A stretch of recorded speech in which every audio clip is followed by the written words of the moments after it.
everybody, it is Carol and I'm back with another Wednesday wine review, and today I'm dedicating this wine review to my brother Vernon, who actually texted me earlier this week to ask, hey, what is a good beginner's red wine? And funnily enough, I get asked this question quite often. I think red wine can sometimes be a little daunting for people because it can be a very powerful taste.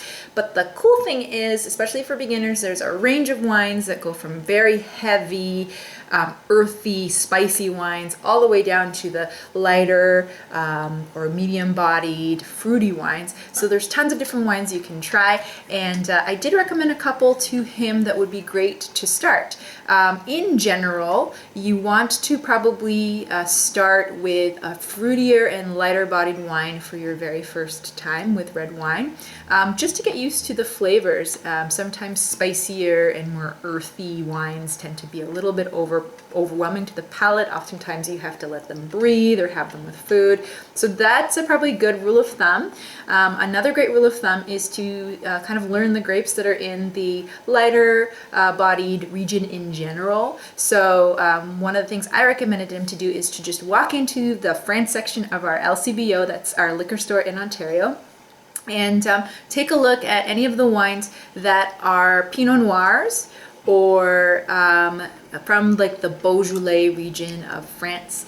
Beaujolais, usually they produce wines that have Gamay grapes in them or Pinot Noir grapes, and both of those grapes tend to produce wines that are a lot on the lighter side, fruitier, they're not so acidic. So that's a really good tip for anybody that, you know, walks into the liquor store and doesn't know where to start. Look for a Pinot Noir from France.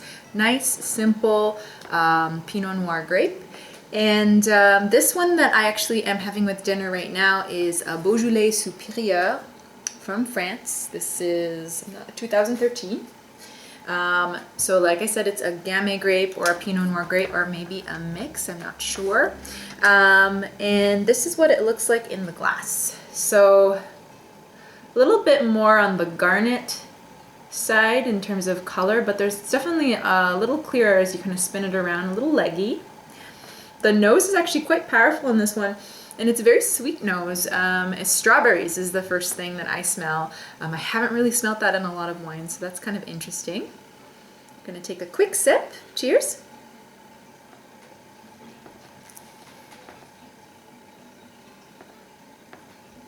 So it's a nice, easy drinking wine.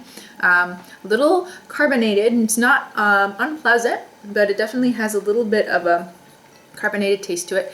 You do get a little bit of that strawberry in there, kind of mellows out into kind of a currant or a cherry flavor, which is nice.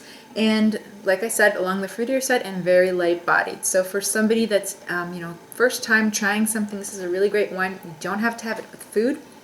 I'm actually having it with food right now, and a rule of thumb with wine and food is simple food, simple wine, refined food, refined wine. So this is a very simple wine, and I'm having it with a very simple dish. It is fried chicken. I did not make it myself. It's not that simple.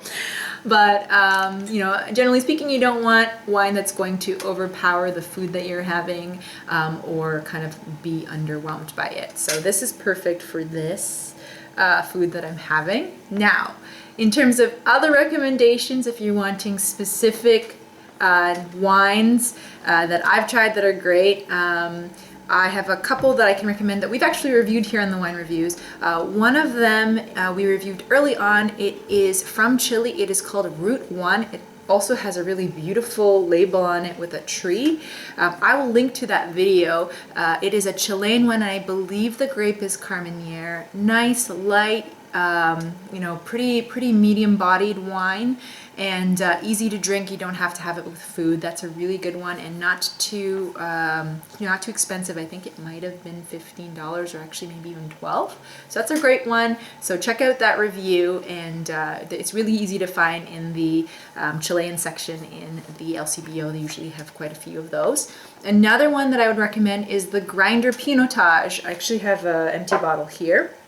But we also reviewed this on the wine reviews. We actually did this for the sexy wine review. And Grinder Pinotage is a really great beginner wine because it does have that added benefit of having that coffee essence. So if you're just getting into tasting wines and trying to think about what wine tastes like or smells like, this is a good one to start with because it definitely has that coffee essence in it. And still, it doesn't kind of go too far into the, heavier bodied things. It's definitely medium to light-bodied, easy drinking again, and you don't need food with it. So it's another really great wine.